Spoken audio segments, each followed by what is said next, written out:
The year was 1942, and the world had already lost its color. Europe was a landscape of smoke and silence. Entire cities lay in ruin, the air carried the weight of ashes, and the sky had forgotten how to shine blue. But beneath all that destruction, deep in the Polish countryside, something else was spreading, something not born from bombs or bullets, but from within the breath of the living. It began in a modest farming village called Wałin, where the earth was once fertile and the rivers ran clear. By the second winter of the war, both had turned sour, the fields lay abandoned, and the river carried the stench of decay. Then, one cold morning, a man named Mateusz Kroll collapsed outside his barn, coughing up something gray that looked like ash.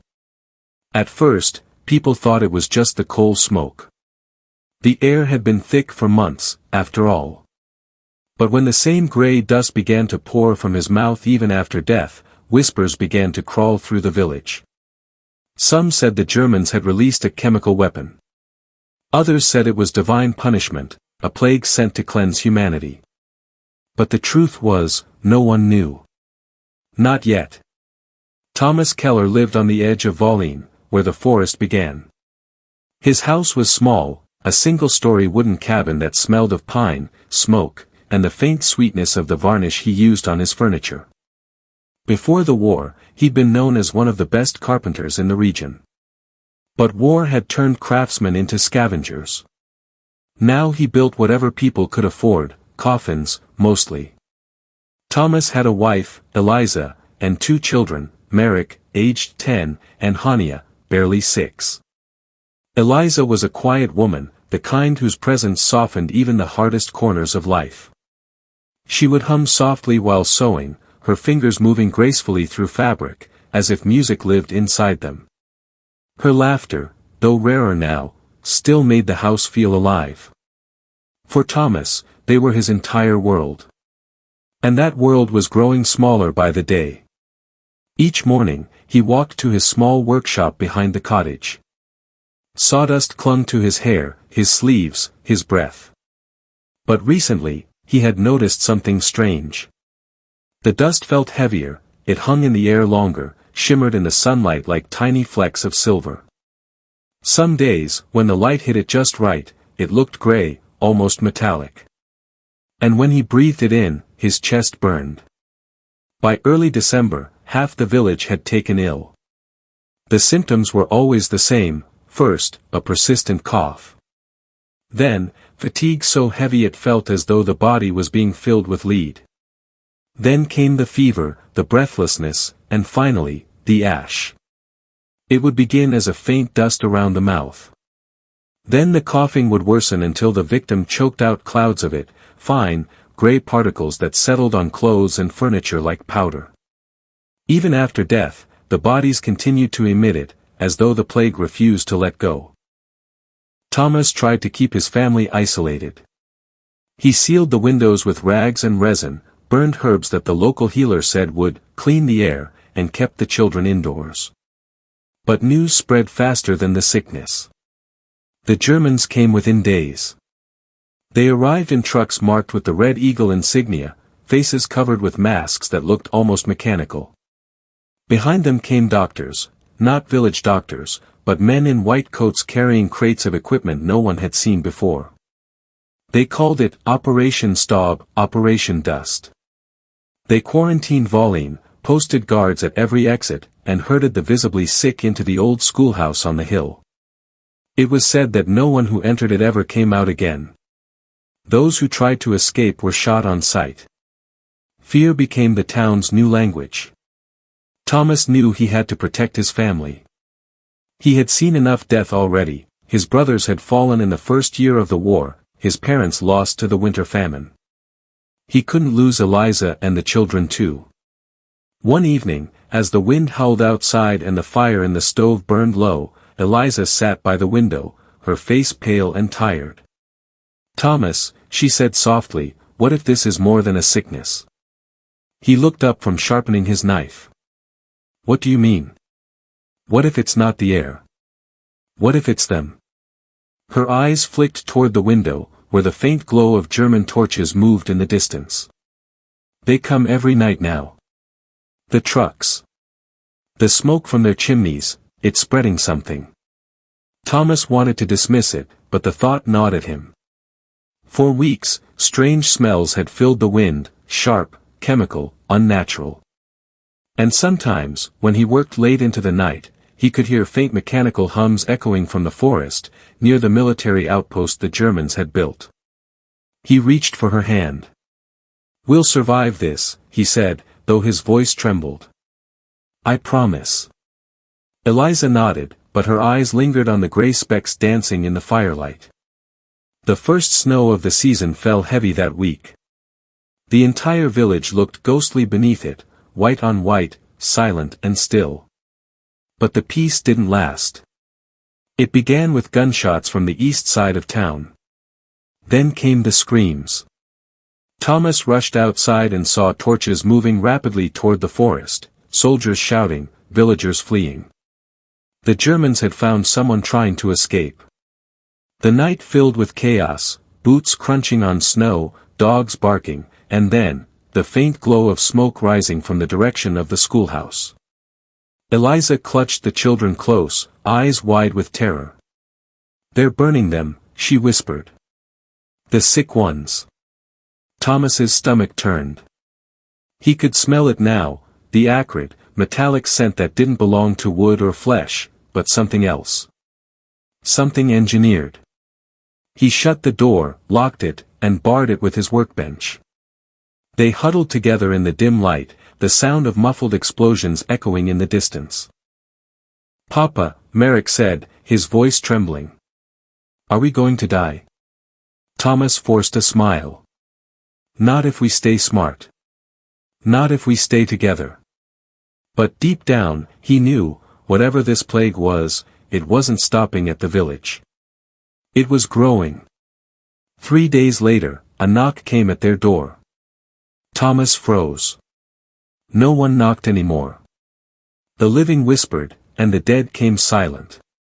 He grabbed his hammer, the only weapon he had, and opened the door a crack. A woman stood there, her face wrapped in cloth, snow melting on her shoulders. She looked exhausted, eyes hollow, voice barely a whisper. "Please," she said. "I need help." Thomas hesitated, then motioned her inside. Eliza immediately moved to help her sit near the fire. "My name is Dr. Helena Weiss," the woman said between coughs. "I worked for them, the Germans. But what they're doing here, it isn't just containment." She reached into her satchel and pulled out a small glass vial. Inside was a gray, swirling substance, thick, like smoke trapped in liquid.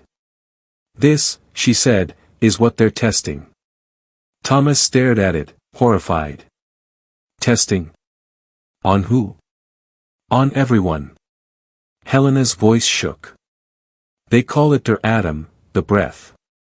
It was meant to be a weapon, a virus designed to consume oxygen in human lungs, turn the tissue into fine carbon dust. But something went wrong. It became airborne, uncontrollable." Eliza covered her mouth. "So the plague. It's man-made," Helena said. "And it's spreading beyond Volline." Thomas felt the world tilt beneath him. "Is there a cure?" "Not yet," Helena said quietly. "But there might be a way to slow it. There's a lab near the outpost, where they keep the source samples. If we can destroy it, maybe it dies with them." Outside, the wind screamed through the trees. The snow was falling harder now, blanketing the village in white. But under that snow, death waited, silent, gray, and hungry. Thomas looked at his family. He had promised to protect them. And promises meant something, even in hell. That night, Thomas didn't sleep. He sat by the dying fire, the vial on the table before him, swirling like captured smoke. Every few seconds, he could hear the faint breathing of his wife and children in the next room, the fragile rhythm of life he would give anything to preserve. He thought of the men who had created this, of their masks, their laboratories, their godless experiments. And he thought of Helena's words, "If we can destroy it, maybe it dies with them." As dawn broke, pale and cold, he rose quietly and pulled on his coat. Eliza stirred. "Where are you going?" "To end this," he said simply. "Before it reaches the next town. Before it takes you." She reached for his hand, eyes wet with fear. "Thomas, please. If you go near that place." He leaned down and kissed her forehead. "I'll come back. I swear it." And with that, he stepped into the snow, the gray ash in the wind already clinging to his coat, as though trying to pull him back. The snow had turned to ice by the time Thomas Keller reached the edge of the forest. Dawn had barely broken, but the world already looked bruised, clouds hanging low, trees heavy with frost, and the faint gray haze of ash drifting across the ground like mist. Every step crunched beneath his boots, echoing in the silence. He carried little with him, a rucksack with food, a lantern, his hammer, and a pistol that hadn't been fired since the invasion. And the memory of Eliza's frightened eyes. Behind him, the village was disappearing in the distance, swallowed by fog.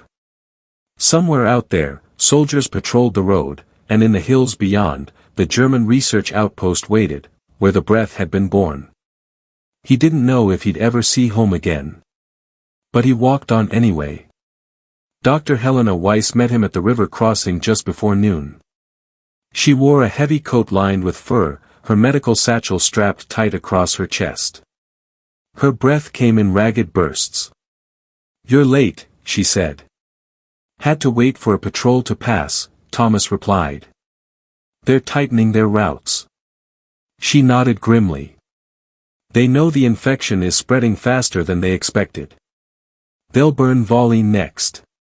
Thomas froze. "Burn it? With everyone still inside?" "Yes," Helena said, her voice shaking. "They did it to 2 other towns already. If they think containment is impossible, they erase the map." The words hit Thomas like a hammer to the chest. His family. He clenched his fists. "Then we don't have much time." Helena adjusted her satchel. "The lab is hidden 2 miles east, beneath the radio tower. If we reach it before nightfall, I can get us inside.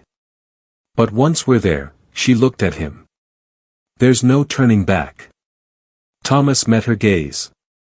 "I didn't come this far to turn back." They moved through the forest, a skeletal maze of black trees and brittle air. Occasionally, they passed bodies, villagers who had tried to flee. Their faces were pale, mouths open in silent screams, ash frozen around their lips. Thomas avoided looking too closely. Each corpse felt like a mirror waiting to happen. By midday, they found an abandoned German transport truck half buried in snow. Inside were crates labeled ST-7, Adam Stoff. The crates were broken open, the interior lined with shattered glass vials. Helena examined one carefully. "They must have been transporting early samples," she murmured. "See how it crystallized in the cold? The virus is unstable outside controlled heat." Thomas looked closer. A faint gray smoke still leaked from the cracks, twisting like thin fingers in the air. He stepped back. "Unstable or not, we shouldn't stay here." Helena agreed. "If it spreads here, the forest will choke." They kept walking until the sun dipped low and the shadows grew long. By nightfall, they reached the research outpost. It wasn't much to look at from afar, a cluster of low concrete buildings surrounded by barbed wire and floodlights. But even at a distance, Thomas could feel something wrong in the air. A low hum, mechanical yet alive, vibrated faintly beneath the ground. The lights flickered, and faint gray plumes leaked from the ventilation shafts. "That's it," Helena whispered. "They keep the main cultures underground, in sealed chambers. The generator feeds the entire containment system. If we destroy that, the temperature drops, and the samples die." Thomas studied the guard rotations. "How many men?" "6 on the surface. Maybe more inside." He exhaled. I can handle the outside. But once we're in, you'll have to lead. Helena nodded, her jaw tight. I worked there before the war. I know where the main chamber is. Thomas turned toward her, eyes narrowed. Before the war. Her expression faltered. I was part of the team that designed the prototype gas, the early compound that led to the breath. I didn't know what they planned to do with it. I swear it. He wanted to be angry, but there was no time for blame. Then you'll help me end it, he said. I already am. They waited until the lights dimmed and the guards rotated. Then they moved. Thomas crept through the snow, silent as the dead. He'd learned to be quiet back when soldiers hunted men for food rations. 2 guards stood near the gate, smoking. He picked up a loose stone and tossed it toward the truck by the fence. The sound drew them both. 2 muffled gunshots later, they were down. Helena stared at him, stunned. You didn't hesitate. Can't afford to, Thomas said. Not tonight. They slipped inside through the maintenance tunnel, descending into the cold concrete belly of the outpost. The air was damp, metallic, and humming with unseen energy. Pipes lined the walls, pulsing faintly with heat. As they descended, Helena pointed to a steel door ahead. The main lab is behind that wall. Once we're inside, we'll have to move quickly, they'll have alarms tied to temperature sensors. Thomas pressed his ear against the metal. He could hear faint coughing, the shuffle of boots. There are people in there. Scientists, Helena said. Maybe soldiers. They won't let us destroy it. He looked at her. Then we don't ask. The lab was like a tomb of machines. Rows of glass tanks lined the walls, filled with swirling gray liquid, the breath, alive and waiting. The air shimmered faintly, and the scent of ozone stung his nostrils. A handful of German scientists moved between consoles, muttering to each other. One of them, tall, balding, with the insignia of a colonel on his coat, noticed them immediately. WWII sin Sie, he barked. We sin Sie hier reinkommen. Helena stepped forward. Colonel Reinhardt, she said, voice steady. It's over. Recognition flickered in the man's eyes. Dr. Weiss. You were presumed dead. I should have been, she said. You made sure of that. The colonel sneered. You think you can stop this? Der Atom will change the world. No more armies, no more resistance. Just silence. Thomas raised his pistol. Then you can join the silence. The colonel lunged for the alarm, but Thomas fired first. The sound echoed through the chamber. The other scientists screamed, scrambling for cover. Helena rushed to the main console, typing rapidly. I can override the heat control system. Once it shuts down, the samples will freeze. How long? Thomas shouted, ducking behind a workstation as bullets struck metal. 3 minutes. He fired back, hitting one of the guards. Another bullet grazed his shoulder, a burst of pain and heat, but he kept going. The room filled with smoke, sparks, and the sickly scent of burning chemicals. 2 minutes. Helena cried. The tanks began to fog over, frost spreading across the glass. The swirling gray liquid inside started to slow, congealing into ash. Then the alarm began to wail, a deep, metallic howl that shook the walls. They're sealing the exits. Helena shouted. Thomas grabbed her hand. We'll make our own way. They ran through the lower corridor as red lights flashed. The sound of boots thundered behind them, soldiers pouring in from above. Left. Helena yelled, leading him toward the generator hall. The room was massive, a cathedral of pipes and turbines. In the center stood the main reactor, glowing faintly with orange light. Thomas scanned the structure. If we take out the coolant system, it'll overheat. Helena's eyes widened. That could destroy everything. Exactly. He tore open a toolbox, grabbed a crowbar, and smashed one of the pressure valves. Steam erupted, scalding his arm, but he didn't stop. The machines began to groan, metal twisting under pressure. "Go," he shouted. "Run." Helena hesitated. "Thomas. Go." She turned and ran for the service tunnel. Thomas followed, the floor trembling beneath his boots. Behind them, the generator roared, a deafening blast that sent shards of glass and steel flying. They barely made it to the outer corridor before the explosion hit.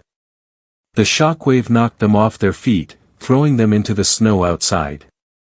For a moment, everything was silent except the soft hiss of falling ash. Then came the fire, a column of smoke rising high into the night, turning the sky the color of blood. When Thomas woke, the world was white again. Snow had covered the ruins overnight. The lab was gone, a crater now, steaming faintly in the cold.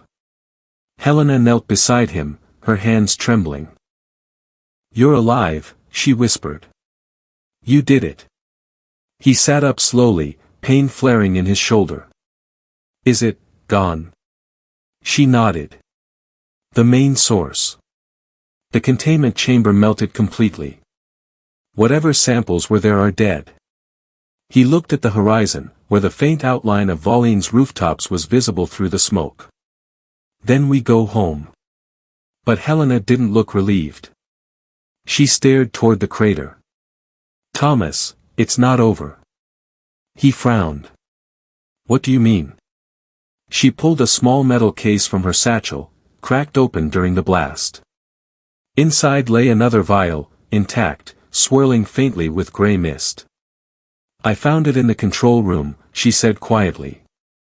They were preparing a shipment, to Berlin. Thomas's heart sank. "So there's more." "Yes," she said. This wasn't the only lab. For a long moment, neither of them spoke. The wind howled across the open field, carrying with it the faint scent of ash and burnt steel. Finally, Thomas rose, brushing snow from his coat. "Then we stop them all." Helena looked at him, at the exhaustion, the determination carved into his face, and nodded. "Then we start with Berlin." The train to Berlin was silent except for the wind. Thomas Keller sat in the corner of a crowded freight carriage, his coat stiff with frost, the smell of smoke and oil pressing close. Around him were refugees, laborers, soldiers, all hollow-eyed and shivering. No one spoke. Words had become dangerous things in this war, even silence could get a man killed. Beside him, Dr. Helena Weiss adjusted her cap, keeping her face hidden beneath the shadow of a scarf. She had traded her white coat for a gray uniform, the insignia of a German medic sewn to the shoulder. The disguise was crude but enough. No one looked twice at a doctor traveling with a wounded man. Thomas flexed his bandaged arm. The wound from the explosion had nearly festered, but Helena had cleaned it carefully. "You should rest," she whispered. "I'll rest when this is over," he murmured back. Through the cracks in the train wall, he could see a world burning, villages still smoldering, fields turned to ash, forests stripped to bone. And above it all, the sky, heavy with the same gray mist he had seen inside the laboratory. The breath had spread farther than they thought.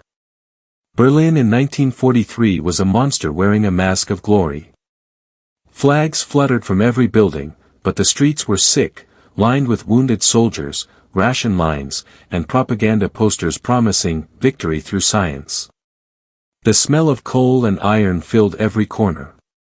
And somewhere beneath those streets, hidden in the web of tunnels and bunkers, the core of Project Atom was still alive. Helena had a contact, Friedrich Adler, a physicist who had worked on the early stages of the research. He had disappeared a year earlier, rumored to have spoken against the weapon. If he was still alive, he might know where the final laboratory was. They moved through the city in daylight, blending with the flood of civilians. Thomas kept his head down, pretending to be just another laborer. Helena led the way through narrow alleys, avoiding checkpoints. Once, a patrol stopped them, 2 young SS officers, rifles gleaming. Papers, one demanded. Helena handed them forged documents. The officer studied them, then looked at Thomas. "Where is your unit stationed, soldier?" Thomas met his eyes. "Eastern Front. Wounded in Przemysl." The officer's gaze lingered. Then, with a faint smirk, he handed the papers back. "Good. Perhaps next time you'll come back with both arms." They moved on, breath held until the patrol disappeared. Friedrich Adler lived in a half-collapsed building near the Spree River. The windows were shattered, and the walls were pocked with shrapnel holes. Inside, the air smelled of damp paper and mold.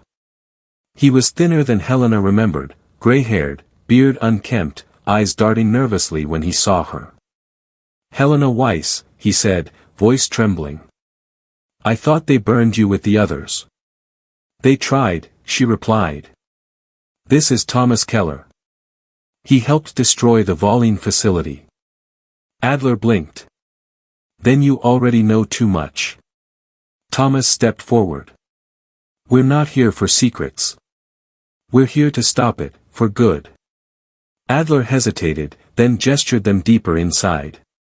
The room was cluttered with maps, chemical charts, and pages of handwritten equations.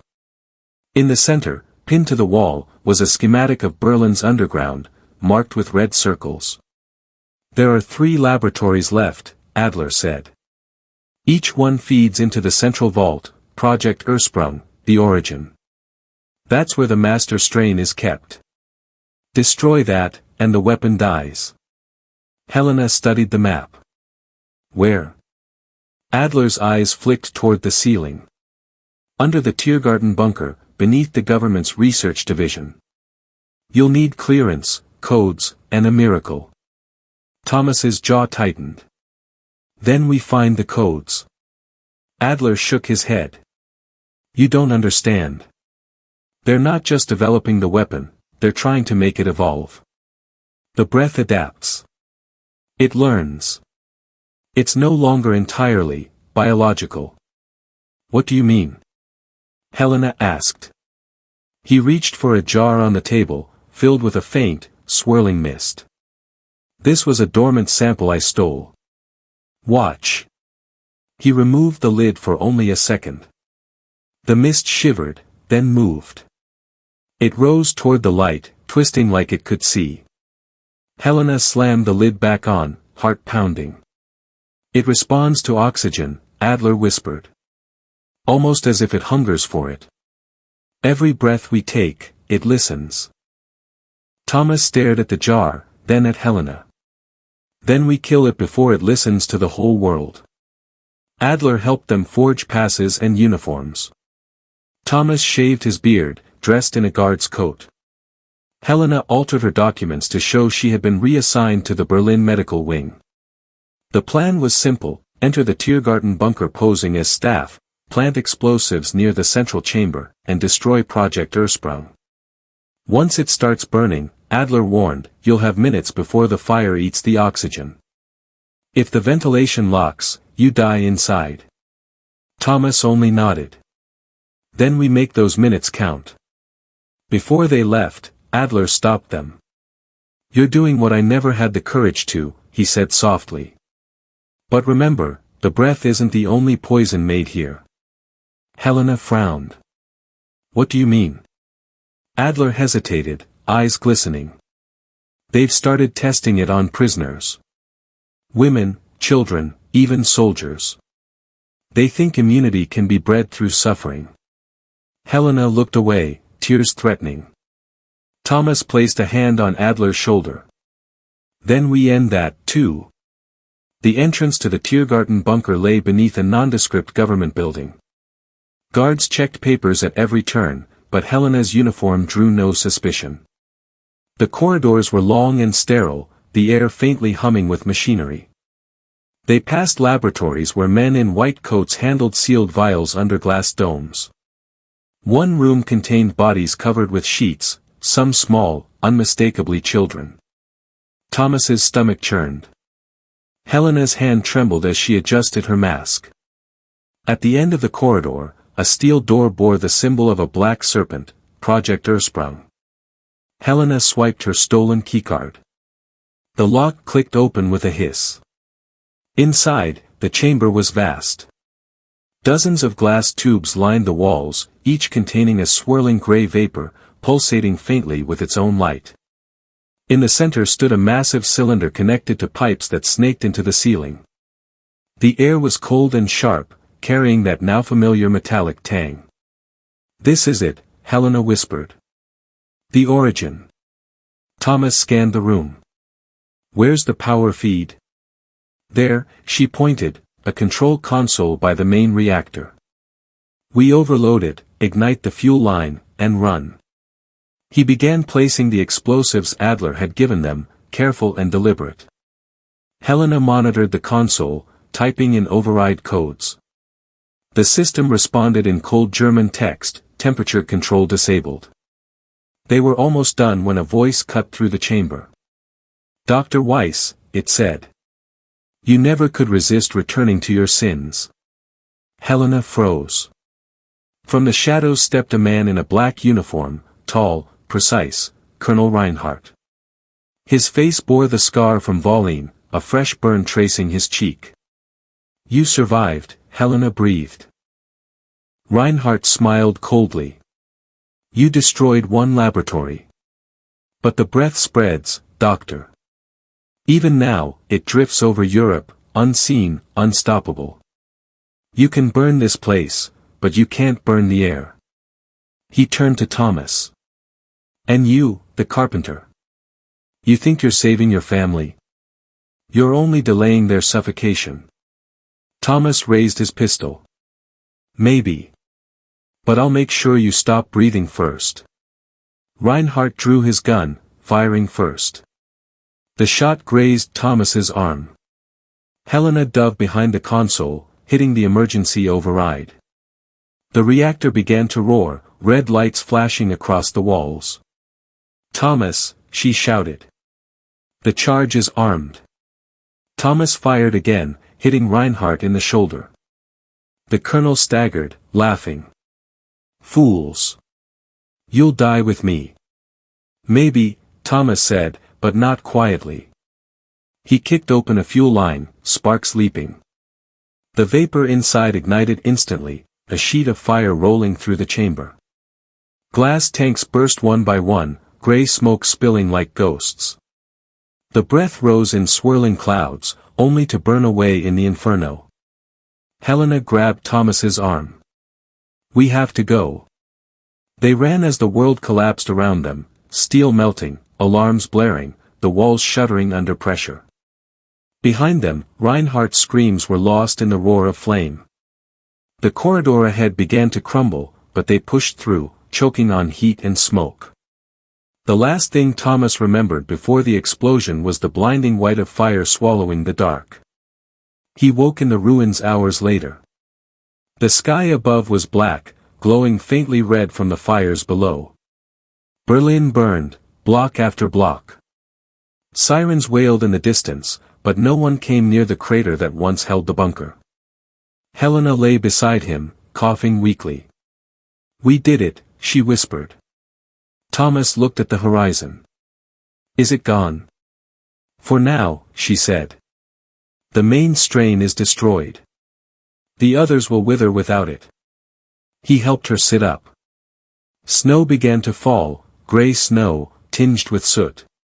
The air tasted cleaner somehow, though it still carried the faintest trace of ash. "What happens now?" she asked.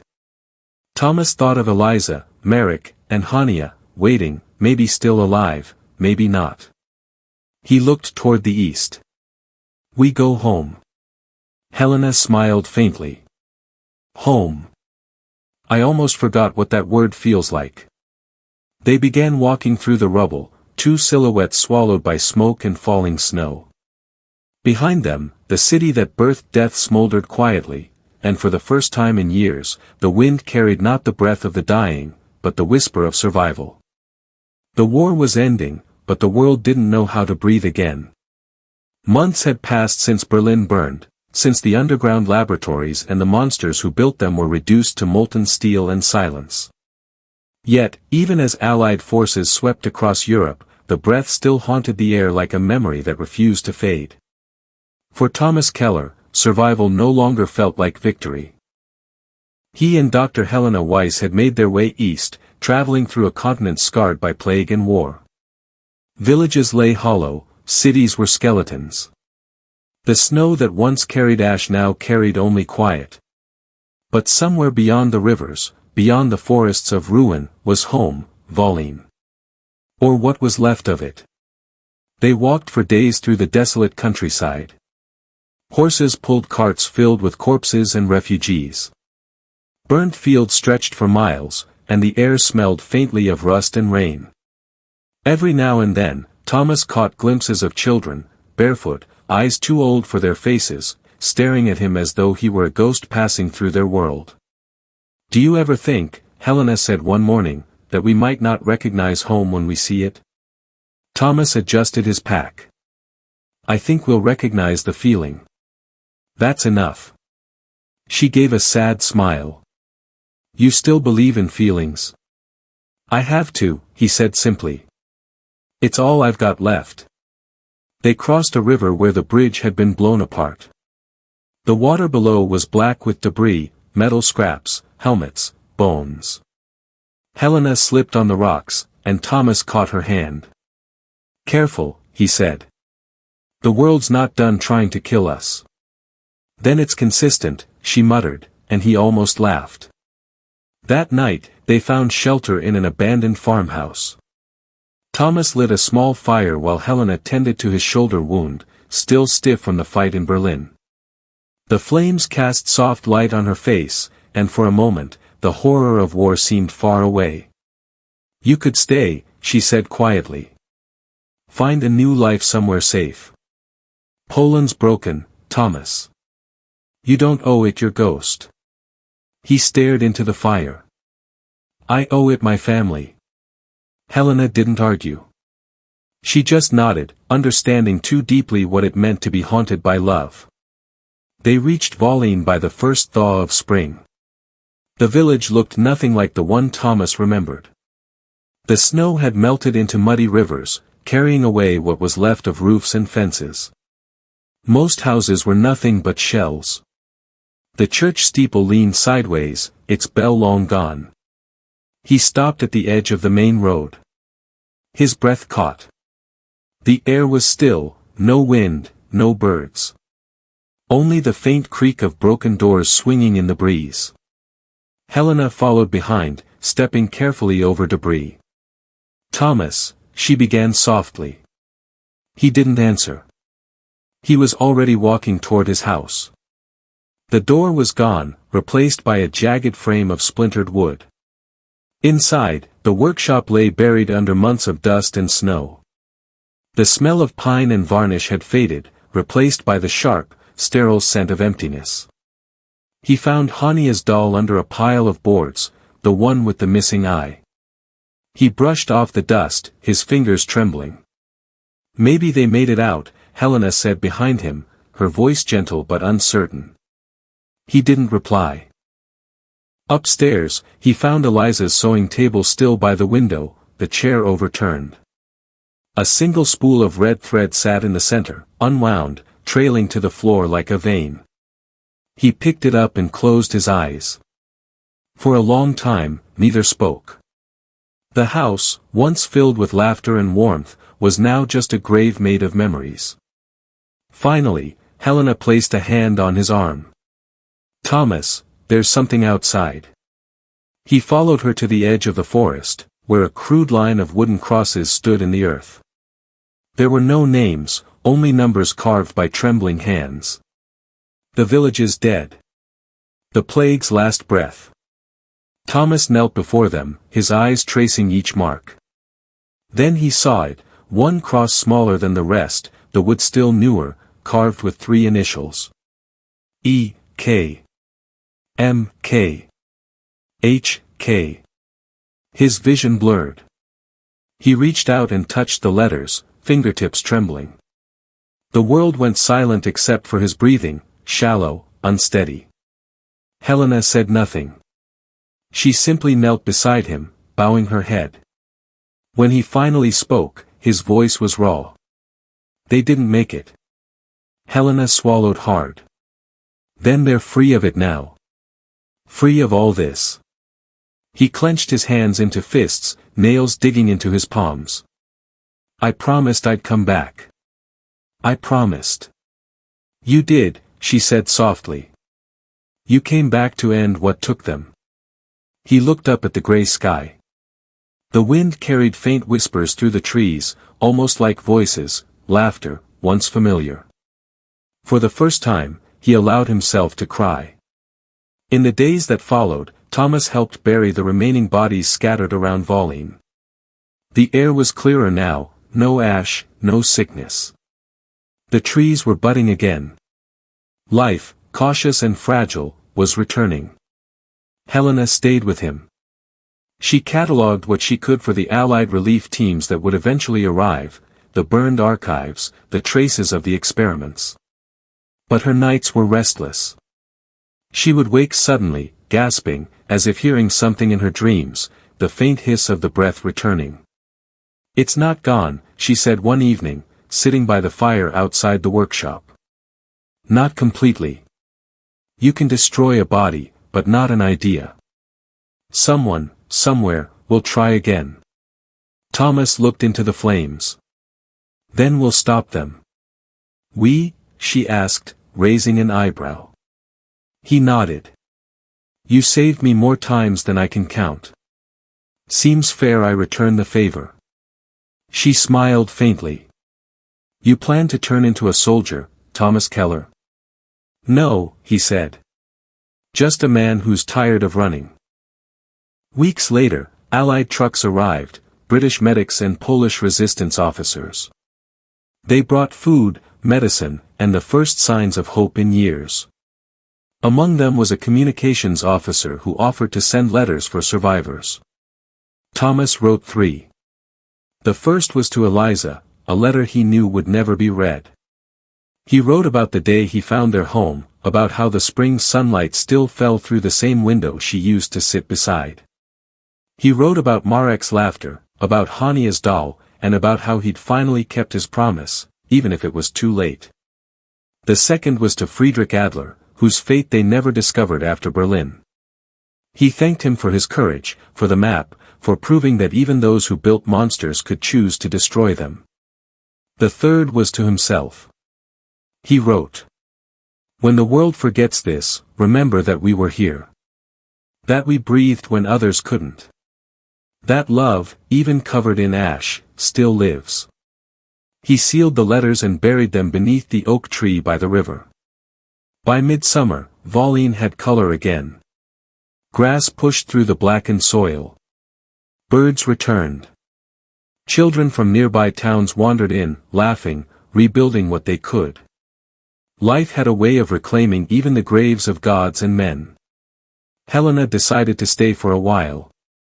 Together, she and Thomas repaired the old schoolhouse, transforming it into a small clinic. There were no official medicines, only herbs, bandages, and willpower, but it was enough. One morning, Thomas stood outside the door, watching the sunrise spill gold across the fields. For the first time, the air didn't sting when he breathed. It was clean, pure. He closed his eyes, letting the warmth touch his face. Helena joined him, wrapping a scarf around her neck. Do you think it's really over? She asked. Thomas took a deep breath, the first one that didn't taste like sorrow. Not over, he said. But beginning again. She smiled. That's enough for me. That night, the stars returned. Thomas sat by the river with Helena beside him. The water shimmered faintly, carrying the reflection of the moon, whole, unbroken. In his pocket, he still carried the red spool of thread from Eliza's sewing table. He rolled it gently between his fingers. You know, Helena said softly, in another life, we might have been neighbors. I might have come to your workshop for a table, and you'd have overcharged me terribly. He chuckled quietly. I'd have given you a discount. Maybe. They both laughed, and for the first time, it sounded real. A gentle breeze rustled the trees, carrying with it the scent of rain and earth, not ash. Somewhere, an owl hooted, and the night felt alive again. Helena looked up. The world's breathing again. Thomas nodded slowly. Then so am I. He let the spool fall into the river, watching the red thread unwind, drifting away into the current, carrying the past with it. Years later, survivors would tell stories of the plague that burned the lungs, of the ghost towns left in its wake, of the man and woman who stopped it before it devoured the world. Some said the carpenter died rebuilding his village. Others said he lived quietly by the river until old age, carving toys for children and never speaking of the war again. But in Volline, beneath the oak tree by the water, 3 wooden crosses still stood, untouched by time. And beside them, one newer marker bore a simple carving.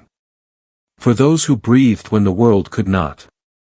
Every spring, when the snow melted, tiny red flowers grew around its base, the color of thread, the color of memory, the color of life returning. And when the wind passed through the trees, it carried no sickness, no ash. Only a whisper, soft and fleeting. We survived.